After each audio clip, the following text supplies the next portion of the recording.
Hi everyone, I'm Dianne Jones.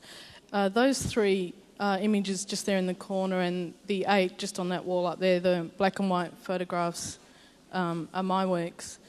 And I'm basically interested in iconic images and how they're seen, which is why I've used these particular images like the Tom Roberts and looking at Max Dupain. And I was really interested in looking through, like growing up in school and looking through history books and being taught about Australia and, the only images that there were of Indigenous people, especially in these, Von Gerard and the John Glover were little tiny natives running around, and I just couldn't identify with that because I thought that's not who we are. We were living in Northern, which is about 2 hours from Perth, WA, and we moved to Perth when I was about 17. But I guess that one of the things that was really important to me was that my dad was a preacher. He was actually a born-again preacher. So in this country town that we were living in, we were kind of like the weird Christian kids for a start. And there was also Northern, which is pretty much the population is half Aboriginal and half white. And it's about maybe 10,000 people.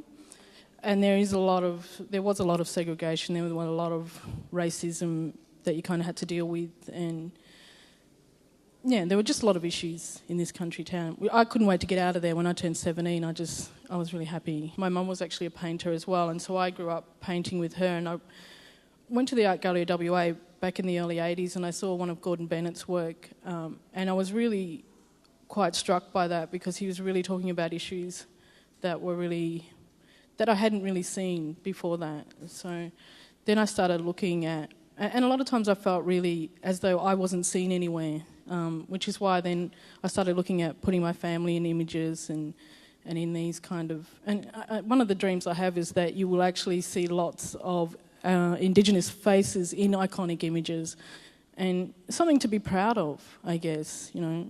It made a big difference for me to. One of the images that I did that aren't actually here is I put my nieces and nephews in the Mona Lisa. And I was actually talking about just binaries of identities. They had one white parent and one Indigenous parent. But one of the things was when I went to the opening and I took them with me, they were so proud and I actually didn't think about how it would affect them. But they just, because I just thought, oh yeah, you're in this image and I'm actually doing this work with you guys. And I really saw the effect that it had on them. And I thought, yeah, this is the sort of thing that is actually important to me, that we can see something that we're proud of and that we're happy with. And there are a lot of sort of tough and sad stories in Australia, of course, with our history. And I think one of the things is I really feel it's important that Indigenous stories get told. And I've heard a lot of sad stories and I think that they still need to be told. But I always felt like that's not the only story I wanted to hear. I actually wanted to see stuff with my dad being a gun shearer. And being a gun shearer means that you've shorn over 200 sheep a day. And the reason that he actually did that was he was so sick of the racism that he would have to put up with in the shearing shed that he decided to just beat everybody else in the shed on the run.